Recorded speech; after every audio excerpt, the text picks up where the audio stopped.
हमारे एमएलए साहब एमएलसी साहब से मैं एक ही बात कहना चाहता हूं,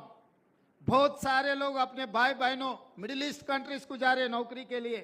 ढूंढ ढूंढ के उधर जा रहे, यहाँ पर कुछ सीख रहे नहीं। कोई किसी ने कहा तो अरे अच्छा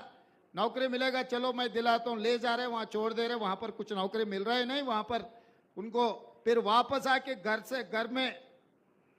शक्ल दिखाने के लिए भी मुश्किल हो जाके वहीं पर गुजार रहे, नहीं तो वहीं पर खुदकुशी कर ले रहे। इसीलिए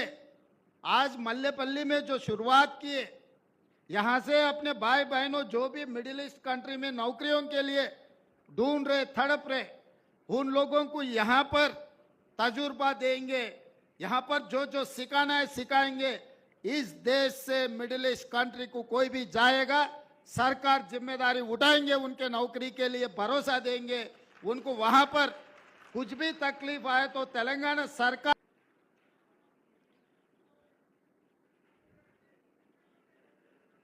ఈ 4 భవనాల్ని మరి ప్రజలకు అంకితం చేస్తూ ప్రజలకి ఉపయుక్తమైన నాణ్యమైన ఆచరణాత్మకంగా ఉపయోగపడే స్కిల్ డెవలప్మెంట్ కోసం 4 భవనాల శంకుస్థాపనకి అప్గ్రేడేషన్కి